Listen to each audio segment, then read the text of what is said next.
Congreso de Oriente o Congreso de los Pueblos Libres, que se reunió en Concepción del Uruguay el 29 de junio de 1815, fue una consecuencia de la formación de la Liga de los Pueblos Libres, que marcó el surgimiento de un proyecto revolucionario alternativo al que dirigía Buenos Aires desde 1810. Es decir, que los revolucionarios rioplatenses, que a partir de 1810 estaban luchando contra los realistas, quedaron divididos en dos bloques diferentes.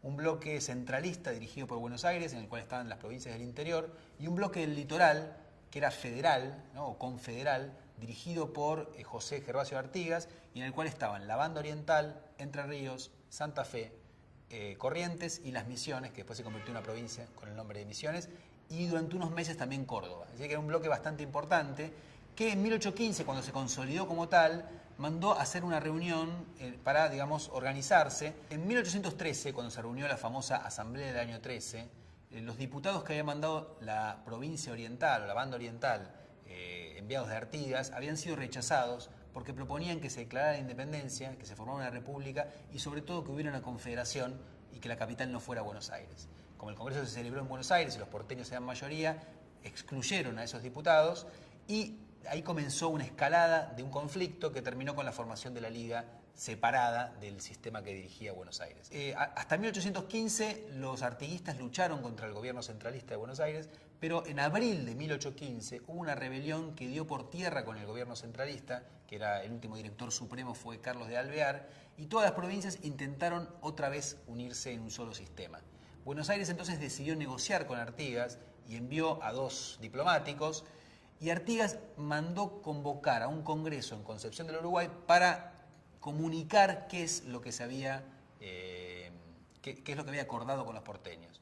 Lo que terminó ocurriendo es que no acordaron nada, de hecho la situación terminó otra vez en guerra, pero los diputados se juntaron de todas maneras y no se sabe qué es lo que acordaron, y alguien dijo en un momento que probablemente hubieran declarado la independencia.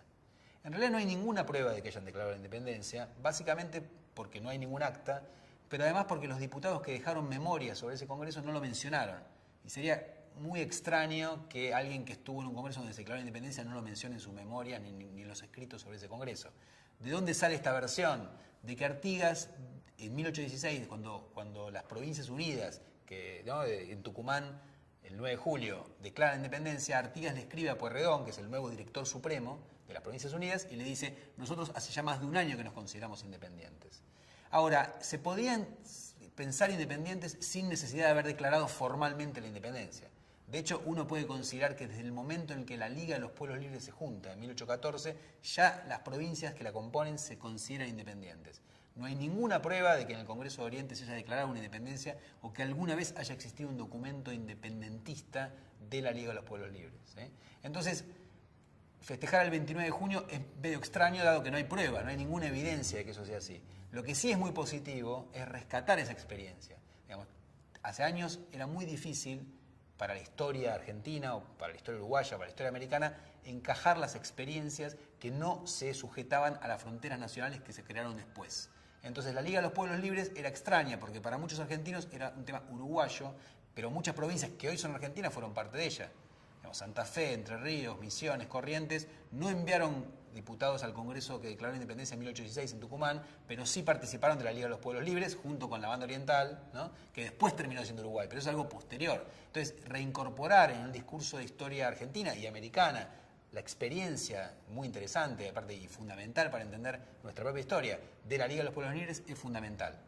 Ahora, hacer del Congreso de Oriente un equivalente al Congreso de Tucumán es algo demasiado arriesgado porque realmente no hay absolutamente ninguna evidencia de que haya pasado lo mismo. Es como si se quisiera levantarlo más porque declarar la independencia sería como más importante que no hacerlo. En realidad no es tan importante, desde el momento en que ellos ya se sentían independientes. Esa es la clave, cómo se pedían a sí mismos, no si declararon o no con un documento algo que después sí hicieron las Provincias Unidas en Tucumán un año más tarde.